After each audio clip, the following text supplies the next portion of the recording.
Saudi আরবে বুধবার শাওয়াল মাসের চাঁদ দেখা না যাওয়ায় আগামী শুক্রবার পবিত্র ঈদ উল ফিতর উদযাপিত হবে। দেশটির সুপ্রিম কোর্ট ৩০ রোজা পূর্ণ করার ঘোষণা দিয়েছে। সৌদি আরবের পাশাপাশি ইউনাইটেড আরব আমিরাত, কাতার ও কুয়েত সহ মধ্যপ্রাচ্যের বিভিন্ন দেশে শুক্রবার ঈদ উদযাপিত হবে। একইভাবে জ্যোতির্বিজ্ঞানীদের হিসাবে আমেরিকা সহ নর্থ আমেরিকার অধিকাংশ দেশেও একই দিন ঈদ উদযাপন করা হবে। সৌদি আরবে বুধবার সন্ধ্যায় পবিত্র শাওয়াল মাসের চাঁদ দেখা না যাওয়ায় আগামী শুক্রবার ঈদ উল ফিতর উদযাপনের ঘোষণা দিয়েছে দেশটির সুপ্রিম কোর্ট। এর ফলে সৌদি আরবের মুসলমানরা এবার ৩০টি রোজা পূর্ণ করবেন।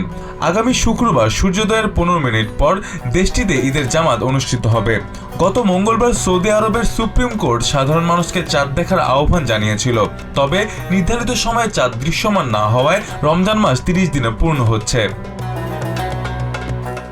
আমেরিকা ও নর্থ আমেরিকার অধিকাংশ দেশেও আগামী শুক্রবার পবিত্র ঈদ উল ফিতর উদযাপিত হবে। ফিকোয়া কাউন্সিল অফ নর্থ আমেরিকা জ্যোতির্বিজ্ঞানের হিসাব অনুযায়ী এই তারিখ ঘোষণা করেছে।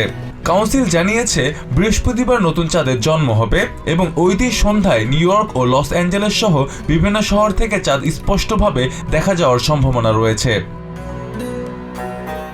মধ্যপ্রাচ্যের অন্যান্য দেশগুলোর মধ্যে কাতার, কুয়েত ও ইউনাইটেড আরব আমিরাতও সৌদি আরবের সঙ্গে মিল রেখে শুক্রবার ঈদ উদযাপন করতে পারে। তবে ইরানের সঙ্গে আমেরিকা ইসরায়েলের চলমান যুদ্ধের প্রেক্ষাপটে এবার বিশেষ নিরাপত্তা ব্যবস্থা গ্রহণ করা হয়েছে। নিরাপত্তার খাতিরে ইউএই ও কাতারে এবার উন্মুক্ত স্থানে ঈদের বড় জামাত আয়োজন না করে শুধুমাত্র মসজিদের ভেতরে নামাজ আদায়ের নির্দেশনা দেওয়া হয়েছে। এদিকে বাংলাদেশে পবিত্র ঈদ উল ফিতরের তারিখ নির্ধারণের লক্ষ্যে বৃহস্পতিবার জাতীয় চাঁদ দেখা কমিটির বৈঠক অনুষ্ঠিত হবে।